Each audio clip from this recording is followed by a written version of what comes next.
Are LEGO minifigures alone? What could be waiting for us beyond the cosmos? And who else is bricked up right now?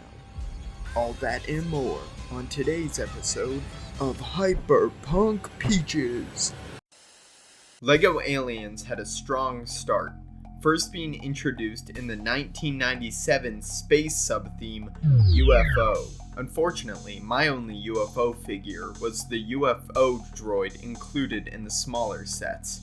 He has similar printing to the larger aliens in the sets, however, he lacks the iconic helmets that give a lot of these aliens their character.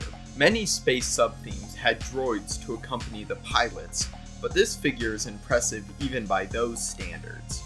Compare him to the Explorians droid from just a year prior. In 1998, LEGO released another alien-based sub-theme, Insectoids. Personally, I think these builds are amazing. However, the actual alien minifigures are a little bit too humanoid for me. Because of the figure's reused molds and human-based facial features, I really don't have any affinity for these figures.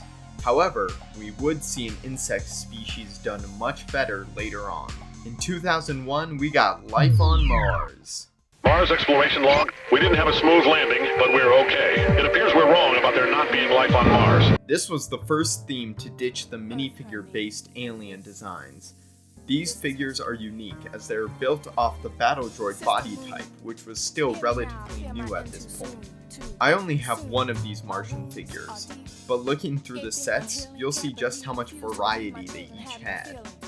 Unlike UFO's robotic-feeling aliens, they feel like they're a playful spin on the classic gray alien, with the big round head and thin limbs.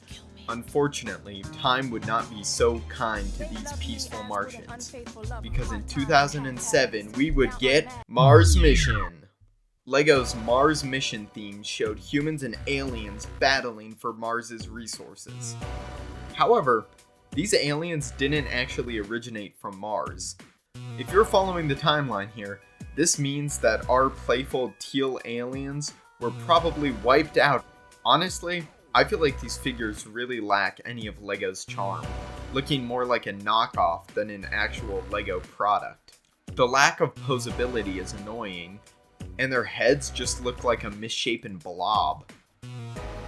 Thankfully, Space Police 3, released in 2009, gave us some of the most colorful and creative alien minifigure designs to date. Squidman has always been my personal favorite, but the other races are all so unique. Each one honestly feels like it's from a different LEGO theme entirely. This theme was notable, as it was the first to introduce more than one race of alien in the same theme. However, they would often double dip. For example, Cranks and Wretch are the same bug-looking alien. The Skull Twins and Craniac are both clearly the same skull-based alien race.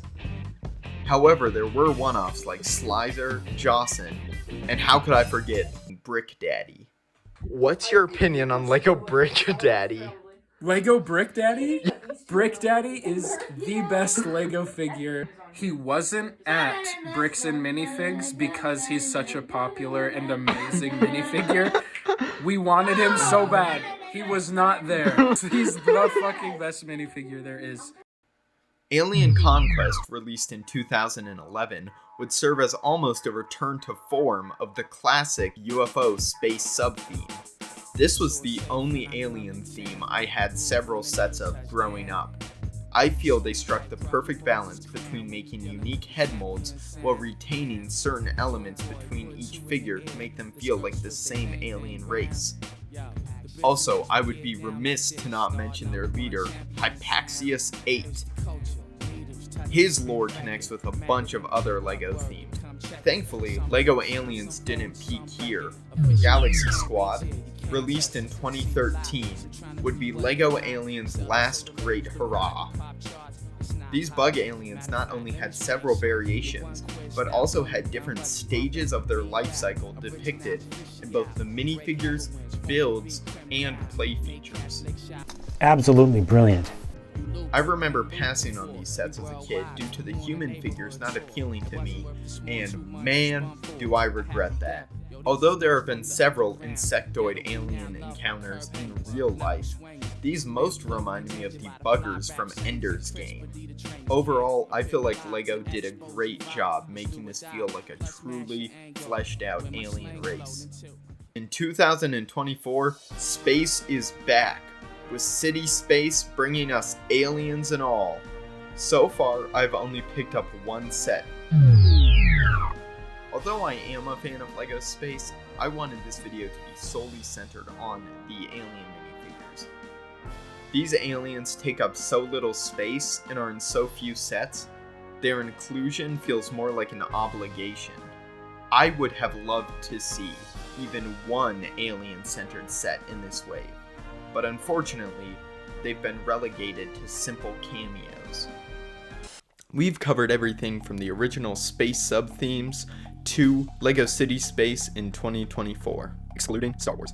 You never know what I'm gonna talk about next. This is Hyperpunk Peaches. Stay bricked up.